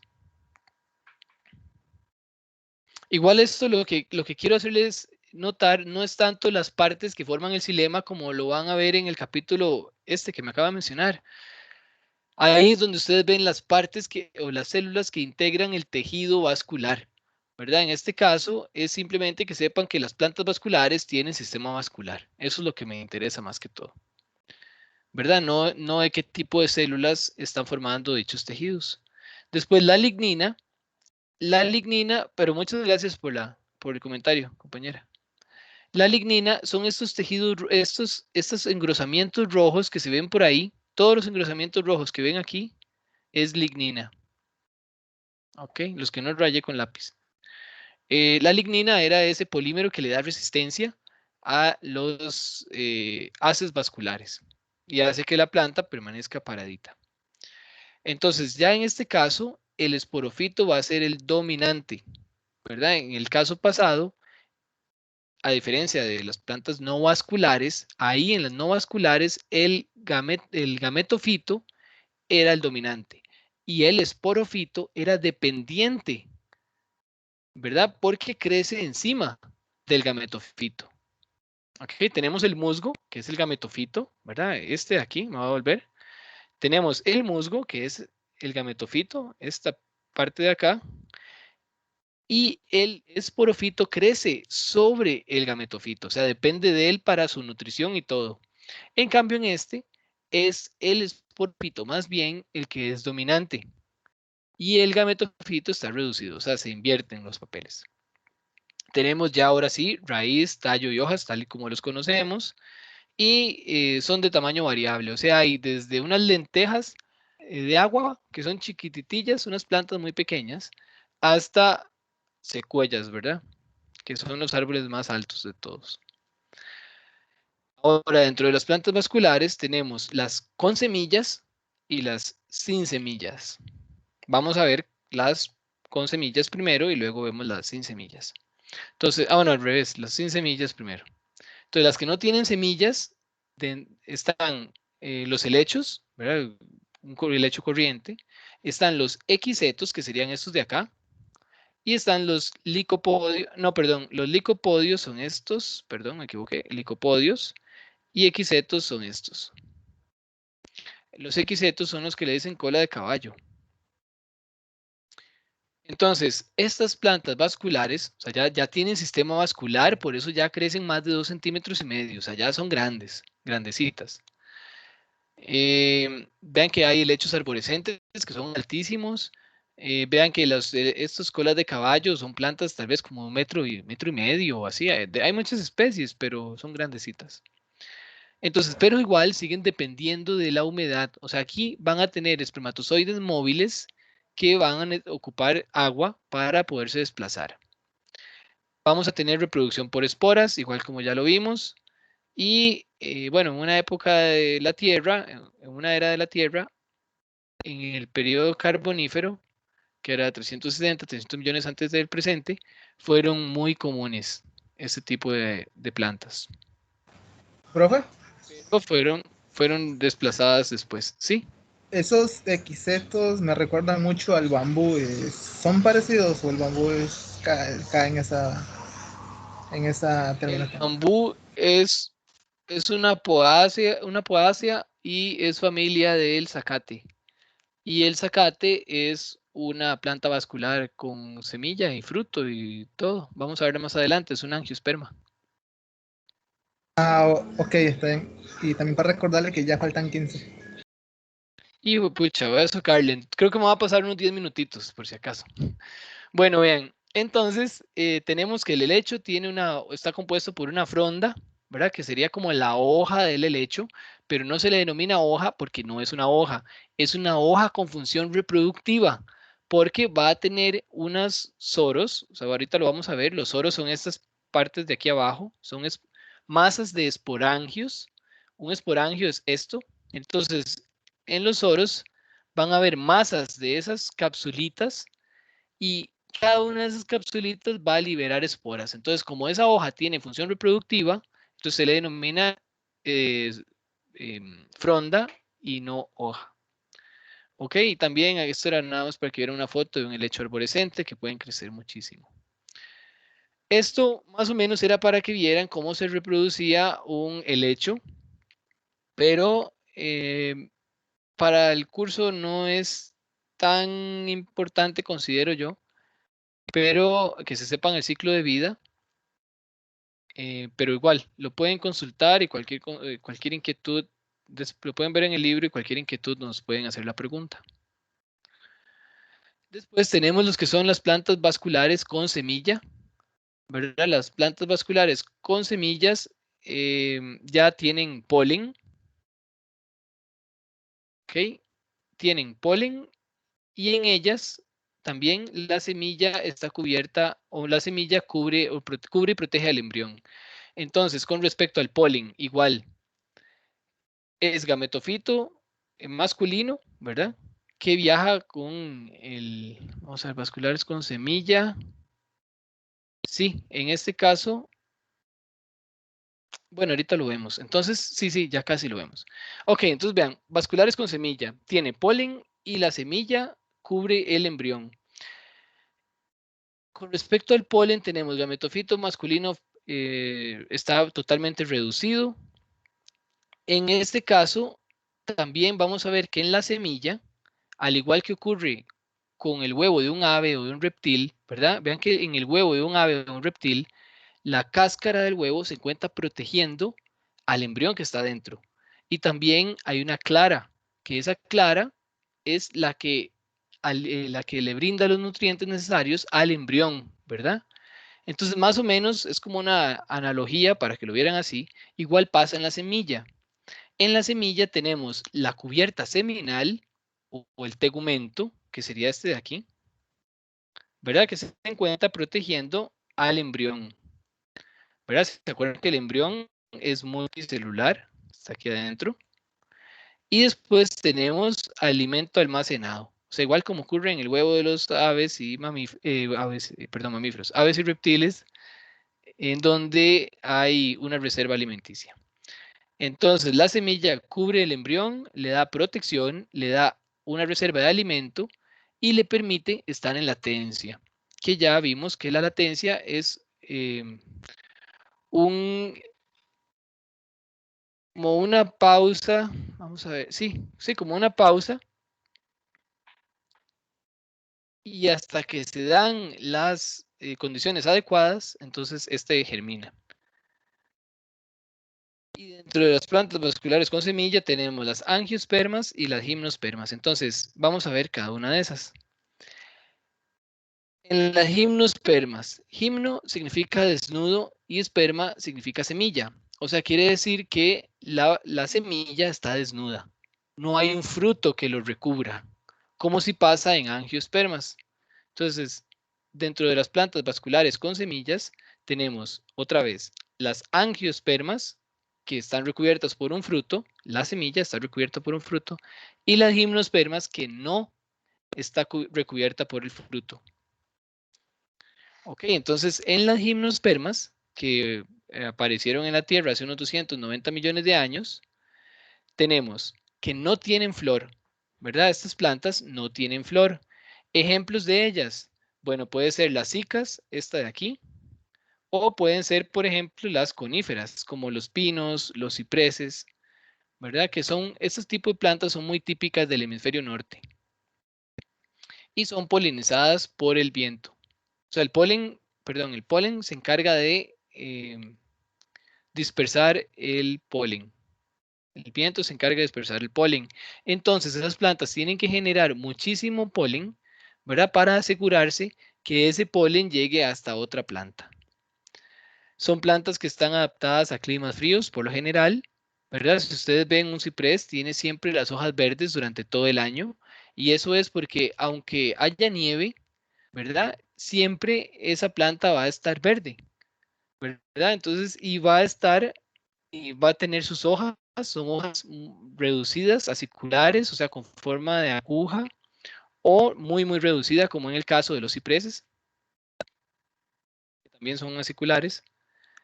Tienen una gruesa cutícula para darle protección y tienen resinas que funcionan como un anticoagulante, un anticongelante, perdón.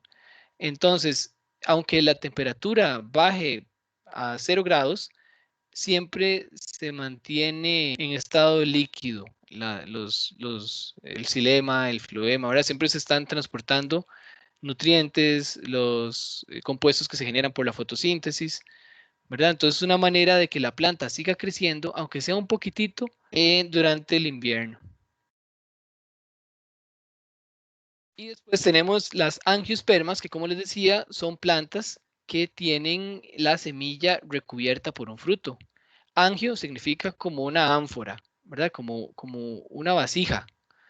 Y esperma significa semilla, o sea, quiere decir que la semilla está metida dentro de ese recipiente, pero ese recipiente sería el fruto. Estas plantas, perdón, estas plantas aparecieron hace 100 millones de años antes del presente.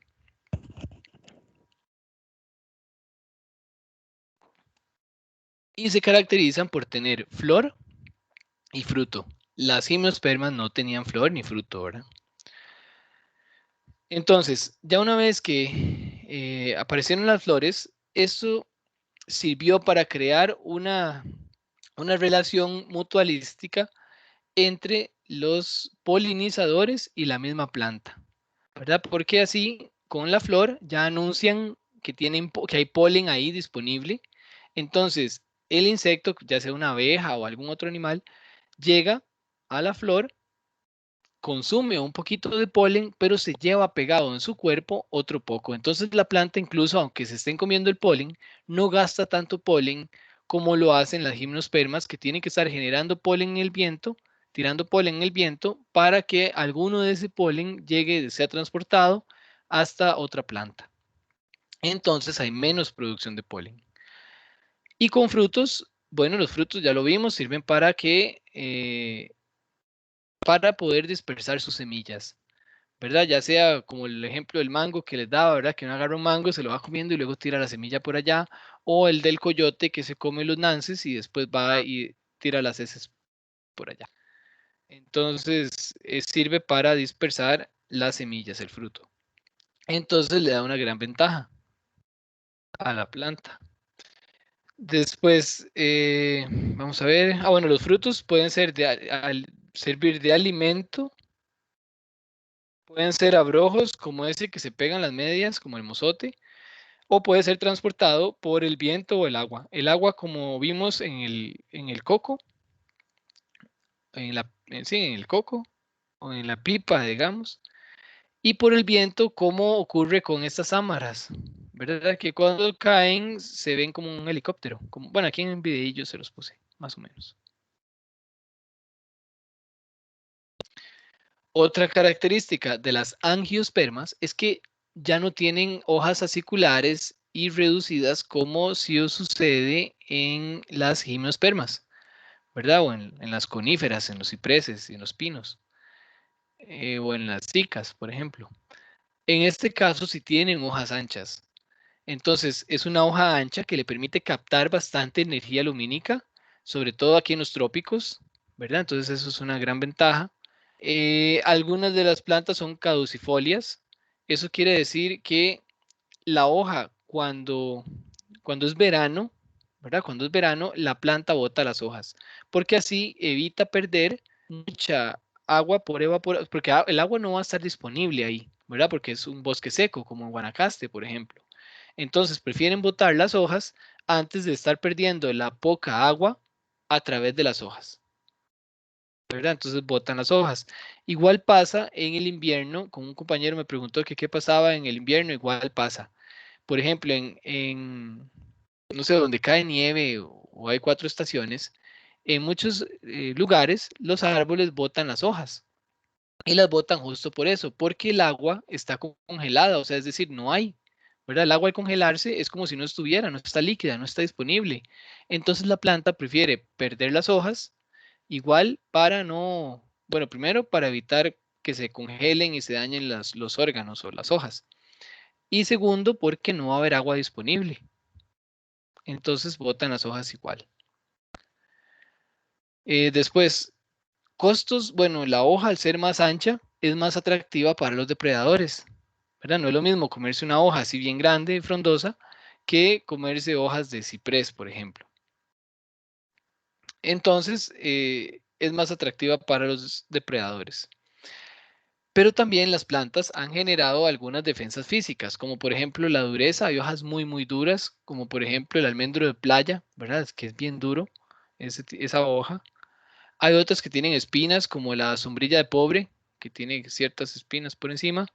Hay otras que tienen resinas.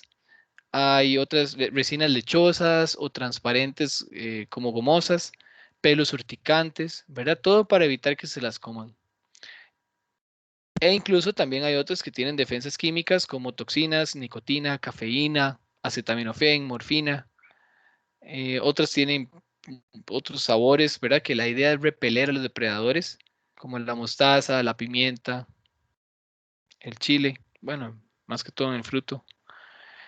Y básicamente, este tipo de, bueno, más que todo, perdón.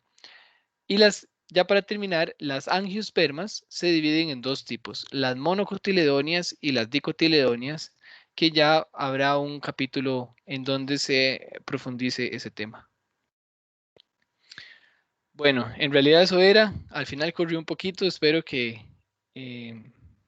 eso sería. Vamos a ver, permítame un segundo para dejar de compartir.